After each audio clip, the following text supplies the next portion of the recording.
guys, it's Lauren, and today I'm just going to be talking about my gap year experience, what led me to do that, what I was doing, if I have any regrets, some things that are difficult in transition after that, and just pretty much everything about it. So I hope you enjoy this video, and let's just get started.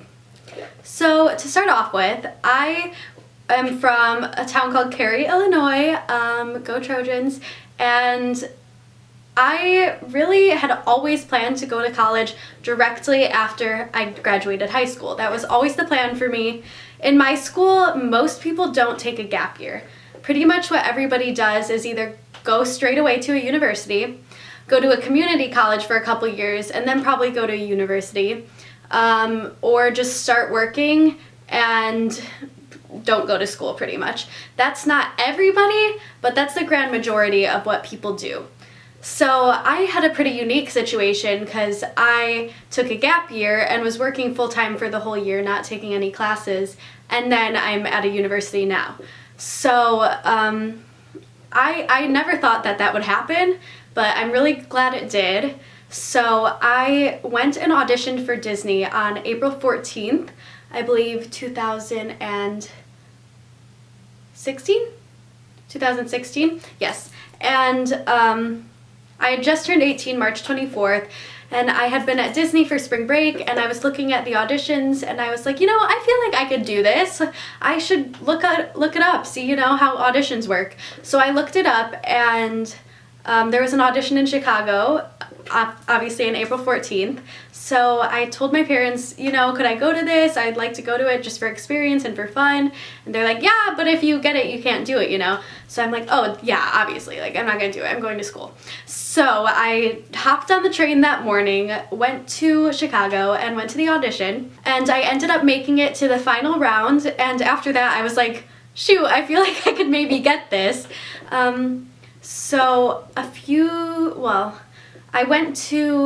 That was April 14th. I had orientation the end of April. So I went to orientation at Union University, and I had had all my roommates. I decided I was going here. I was all set, ready to go.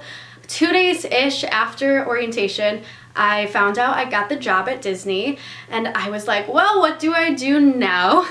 So I talked to my parents, I talked to Disney, I talked to Union, and Union said they'd defer my scholarship and admission for the year. I wouldn't lose any of my scholarships or anything. So after talking to my parents and everything and realizing that I really wanted to do that, I decided to.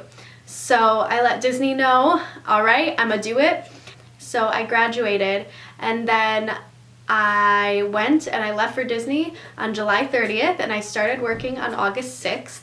And in my time at Disney, I was performing, so I don't know, it's kind of a dream job. It wasn't always my dream, but it was my new dream, as you may say, and I loved it. I'm still a cast member at Disney. I'm just a seasonal cast member, so I'll be there for breaks now, but I absolutely loved it.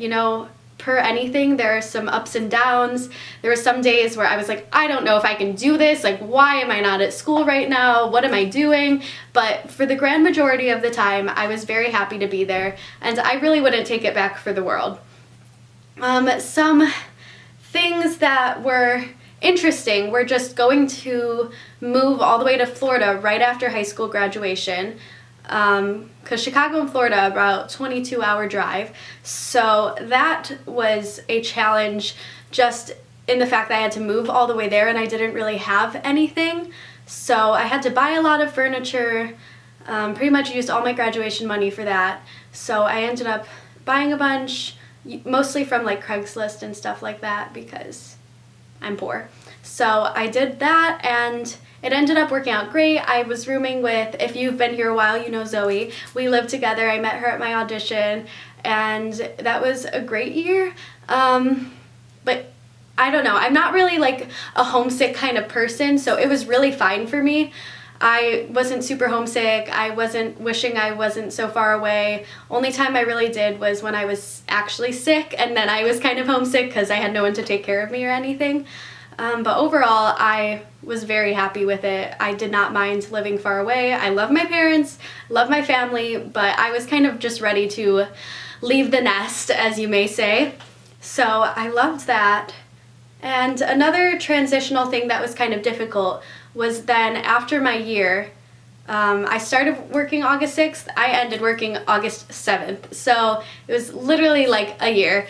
No, I ended August 6th, my last shift was August 6th, and I moved August 7th of the next year.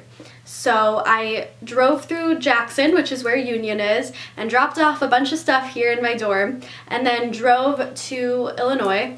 And I was home for about 8 days and then came right back here to Jackson to move in for school. So that was a pretty quick turnaround. I didn't mind that though, because I didn't really want to be home anyway, because what's there to do at home? Those 8 days were so incredibly boring because everybody had already left for school at that point. So I was so bored most of the time. So I was happy and eager to get moving here. So then I moved here and the transition was kind of difficult, which I wasn't prepared for because I feel like I'm a pretty independent, go with the flow, I don't know, I can handle myself kind of person. So I wasn't expecting it to be as difficult as it was. I'm all good now. If you watch my last video or any of my other videos, you know about some of the ups and downs that I had moving here. But I'm all good now, but it was kind of hard going to orientation and everything and, you know, just finding roommates after my gap year because I had already had all that prepared. I was ready, I had my roommates, I had everything, I knew what was going to happen, and then after the gap year, I didn't know any of the incoming freshmen anymore. I didn't know anybody. So I went to orientation knowing no one, and I met some people. I met one of my roommates, Gina, who I ended up, you know, obviously living with this year. And that's going great. I love my roommates, but it was kind of hard just not being prepared, knowing that the year before I had everything planned out and everything was like great. So that was kind of hard at first, but you know, it all ended up working out okay. Yeah, it's just kind of weird that I'm a year older, but I'm a freshman because I should be a sophomore, but I'm not. It's not that big of a deal, you know. You can be friends with any grade, any age. Once you hit your adult years or college years, it doesn't really make that big of a difference. But it is odd coming here knowing that I've been living completely on my own for the past year and now having rules because it's a private Christian school. So we have a loose curfew. It's not that strict. The first week of school we had an 11 o'clock curfew, which I was like, are you sure? And then now the curfew's not a big deal. Like it's not a big deal. They don't like come and check in your room or anything. But there's not as many open dorm hours here, so you can't like have boys in here. So anytime I want to see my boyfriend, I pretty much have to drive to Memphis, which is okay. It's just an hour and 15-ish minute drive, so that can get a little much sometimes. So there were some transitional things there when it comes to having complete freedom to not anymore. But overall, it's not been that big of a deal. I'm really, really happy I took a gap year. I'd recommend it to anyone. I get so happy when people message me saying that I've inspired them to take a gap year and to pursue some of their dreams. But the biggest thing, after you take a gap year, go to school. You've got to do it. I mean, for so long, well, at Disney was like, I don't want to go to school. I want to stay here forever. I don't want to go to school. But I knew that it's important to me and my future and everything that I do go to school and get a degree. I don't know where my path is going to lead me, but I know that I wanted an education, and having a scholarship really held me accountable to that as well. So just make sure that you have some motivation to go to school if you do take a gap year, because although, you know, it's not for everybody, you don't have to go to college, but if that's something you originally wanted, don't sacrifice that just because you got caught up in whatever your year was. If you want to take a gap year and go to college, just make it a year and then go. Life is so, I don't know, you just got to take advantage of all the opportunities that you have, because why not? What's there to lose? So I hope you enjoyed this video and it helped you if you maybe want to take a gap year or you just wanted to hear about my experience. But I recommend it 100%. Do it, live your dreams. It's gonna be great. I'll talk to you all later. Bye.